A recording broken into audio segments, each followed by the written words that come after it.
வணக்கம் நேர்களே, நான் உங்க தமிழ் செல்வி. இன்னைக்கு மூலிகை விருந்து பகுதியில் என்ன டிஷ் பார்க்க போறோம்னா சத்து மாவு. இந்த சத்து மாவு வந்து வெளியில பாக்கெட்ல போய் நம்ம வாங்குறதை விட நம்ம வீட்டிலே ரெடி பண்ணலாம். அது எப்படி ரெடி பண்றதுன்னு உங்களுக்கு நான் காட்டுறேன். அதுக்கு முன்னாடி அதுக்கு என்னென்ன பொருட்கள் தேவைன்றதை நாம இப்ப பார்க்கலாம்.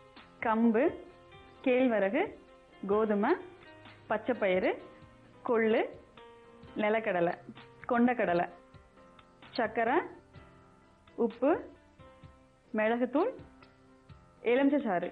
இப்போ வந்து எப்படி செய்யணும்னு பார்த்தீங்கன்னா, இந்த தானியத்தை எல்லாத்தையும் நீங்கள் வந்து 8 மணி நேரம் நல்லா ஊற வைக்கணும். ஊற வச்சுட்டு அதை வந்து நல்லா முளை கட்டுற அளவுக்கு ஒரு துணியில் கட்டி வச்சுட்டு அதை எடுத்து அதை வந்து நீங்கள் நல்ல வெயிலில் காய வச்சு ட்ரை ஆக்கிடுங்க. ட்ரை ஆக்கி நான் இப்போ ஒரு பவுலில் எடுத்து வச்சுருக்கேன். இதை வந்து இப்போ நல்லா நம்ம பொடி பண்ணிக்கலாம்.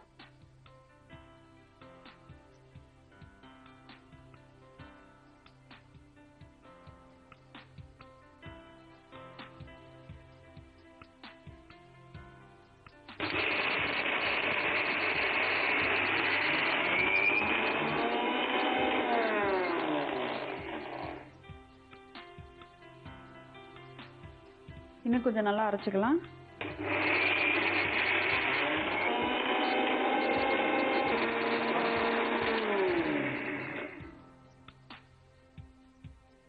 இப்போ நல்லா பொடியாயிடுச்சு. இதை எடுத்து ஒரு பவுலில் கொட்டிக்கலாம்.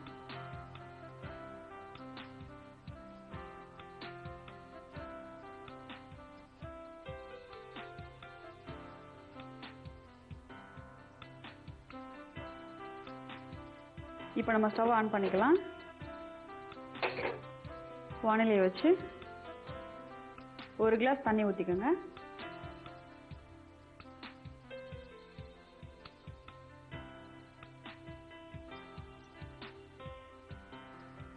இது கொஞ்சமாக ஹீட் ஆகட்டும்.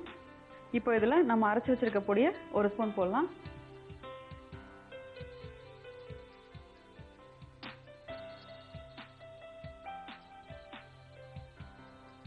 இது கூட நம்ம சுகர் வந்து பொடி பண்ணி வச்சிருக்கோம். அந்த சுகர் ஆட் பண்ணிக்கலாம்.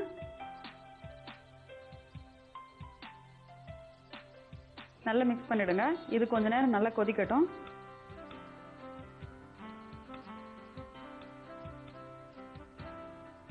நல்லா கொதி வந்துருச்சு. இப்போ ஸ்டவ் ஆஃப் பண்ணிடலாம். இதை எடுத்து ஒரு பவுலில் ஊற்றிக்கலாம்.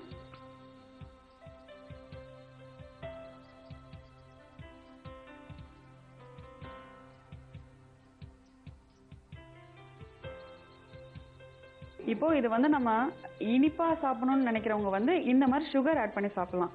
அதே வந்து காரம் வேணும்னு நினைக்கிறவங்க வந்து பார்த்தீங்கன்னா ஒரு பவுலில் நம்ம அரைச்சி வச்சிருக்க சத்து மாவை 2 ஸ்பூன் போட்டுக்கோங்க.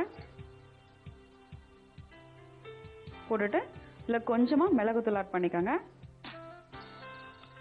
ஆட் பண்ணிட்டு கொஞ்சம் உப்பு போட்டுக்கோங்க.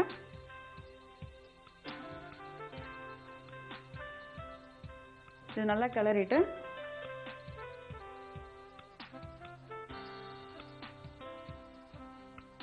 இப்போ வந்து இதில் ஃபைனலாக கொஞ்சமாக லெமன் சாறு வந்து விட்டுக்கோங்க.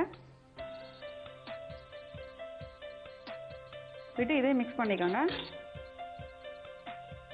இது வந்து சாதத்துலையும் பிரட்டி சாப்பிடலாம். அப்படி லிக்விடாக குடிக்கணும்னு நினைக்கிறவங்க இல்லை தண்ணி ஆட் பண்ணி நீங்கள் வாட்டராகவும் குடிச்சுக்கலாம்.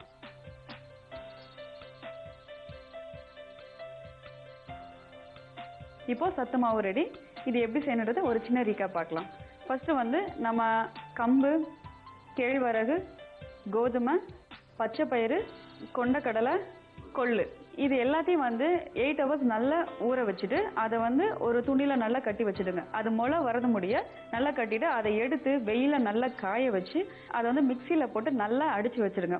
அதை வந்து ஒரு வானிலையில் தண்ணி ஒரு கிளாஸ் தண்ணி ஊற்றிட்டு அதில் வந்து நம்ம பவுடர் பண்ணியிருக்க அந்த சத்து மாவை ஒரு ஸ்பூன் போட்டுடுங்க. போட்டுட்டு சுகர் வேணுன்றவங்க வந்து சுகர் ஆட் பண்ணிவிட்டு நல்லா கொதிச்சதுக்கப்புறம் அதை வந்து நீங்கள் எடுத்து சாப்பிட்லாம்.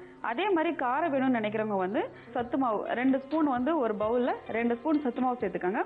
அது கூட கொஞ்சமாக வந்து மிளகுத்தூள், கொஞ்சம் உப்பு சேர்த்துக்கோங்க. நல்லா ஆட் பண்ணிட்டு நல்லா மிக்ஸ் பண்ணிடுங்க. மிக்ஸ் பண்ணிட்டு அப்புறம் கொஞ்சமா அதுல வந்து ஃபைனலா லெமன் ஜூஸ் வந்து ஆட் பண்ணிக்கலாம். இதை வந்து நீங்க சாப்பாட்டுல நல்லா பிசைஞ்சு சாப்பிடலாம். இல்லாட்டினா அதுல கொஞ்சம் தண்ணி விட்டுட்டு நீங்க லிக்விடாவும் நீங்க குடிக்கலாம். மற்ற தானியங்களோட பாத்தீங்கன்னா இதுல வந்து நம்ம முளை கட்டி நம்ம சாப்பிட்றதுனால நம்ம உடம்புக்கு வந்து பல மடங்கு சக்தி வந்து நமக்கு கிடைக்குது. குழந்தைங்களுக்கு வந்து இந்த மாதிரி நம்ம செஞ்சு கொடுத்தோம்னா ரொம்ப இழைச்சு சத்து இல்லாம இருப்பாங்க இல்லையா, அவங்களுக்குலாம் வந்து நல்லா சதை பிடிக்கும். அதே மாதிரி இதை வந்து ஸ்வீட்டா செஞ்சு சாப்பிடணும் அப்படின்னு சொல்லி நினைச்சீங்கன்னா வெள்ளைப்பாக காய்ச்சி அந்த பவுடர் இருக்கு இல்லையா, நம்ம சத்து மாவுல வந்து வெள்ளைப்பாக நல்லா காய்ச்சிட்டு அதுல வந்து நெய் விட்டு அந்த ட்ரை கிரேப்ஸ் போட்டு நல்லா மிக்ஸ் பண்ணி நம்ம குழந்தைகளை உருண்டையா பிடிச்சு கூட நம்ம கொடுத்தா ரொம்ப உடம்புக்கு நல்ல ஸ்ட்ரென்த்தா இருக்கும்.